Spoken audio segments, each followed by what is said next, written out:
Hello viewers, আশা করি সবাই ভালো আছেন। Welcome back to our channel mission employment. তো বন্ধুরা, যারা ব্যাংকিং সেক্টরে অ্যাপ্লাই করতে চান, জব করতে চান, তাদের জন্য আজকে আমরা north east small finance bank থেকে একটা ভ্যাকেন্সি নিয়ে এসেছি। North east small finance bank ইন্ডিয়ার একটা স্মল ফিনান্স ব্যাংক, যা রিনোন্ড একটা ব্যাংক নর্থ ইস্টের মধ্যে। তারা লাইবিলিটি অফিসার্স পোস্টে রিক্রুটমেন্ট করছে।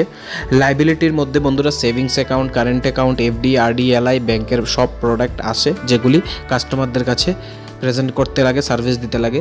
তো লাইবিলিটি অফিসার্স পোস্টে রিক্রুটমেন্ট হবে।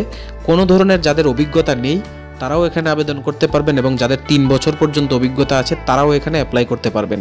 স্যালারি স্ট্রাকচার ডিপেন্ড করবে যার যার তো এক্সপিরিয়েন্স আছে তার উপর, আর ফ্রেশারদের জন্য আরেক রকম। টোটাল 200টা পোস্ট রয়েছে বিভিন্ন লোকেশনের মধ্যে নর্থ ইস্টে। এর মধ্যে আমাদের আগরতলার জন্য ভ্যাকেন্সিটা রয়েছে।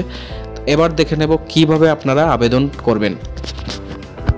যাদের কোয়ালিফিকেশন মিট হয় তারাই অ্যাপ্লাই করতে গেলে এখানে দেখুন একটা লিঙ্ক প্রোভাইড করা আছে। আপনারা ব্রাউজারের মধ্যে লিঙ্কটা লিখেও পেজে যেতে পারেন, পাশাপাশি এই কিউআর কোডটা স্ক্যান করেও আপনারা অ্যাপ্লাই করার পেজটাতে যেতে পারেন। এবার স্যালারিটা যদি একটু ডিটেলসে বলে দিই, তাহলে যাদের এক্সপিরিয়েন্স আছে তাদের অভিজ্ঞতার উপরে বেস করে স্যালারি দেওয়া হবে, এবং যাদের কোনো ধরনের অভিজ্ঞতা নাই, ফ্রেশার্স, তাদেরকে একদম ফ্রেশ স্ট্রাকচার থেকে স্যালারি স্টার্ট করা হবে। তো যারা যারা অ্যাপ্লাই করতে চান তাদের জন্য বেস্ট অফ লাক, আপনারা যাতে সফলতা পান এটা আমরা আশা করি। আর আপনারা কিভাবে ইন্টারভিউ ফেস করবেন এটার জন্য আমরা আলাদা ভিডিও করে রেখেছি। আপনারা আই বাটন লিঙ্ক থেকে অথবা ডেসক্রিপশনে গিয়ে ওই ভিডিওটা দেখে নিয়ে ইন্টারভিউর জন্য ভালো করে প্রস্তুতি নিয়ে যেতে পারে। বন্ধুরা, ভিডিওটি যদি ভালো লাগে থাকে লাইক করতে ভুলবেন না, আর অবশ্যই শেয়ার করুন আপনাদের বন্ধুদের সাথে, যাতে তাদের কাছেও জব নোটিফিকেশনটা পৌঁছে যায়।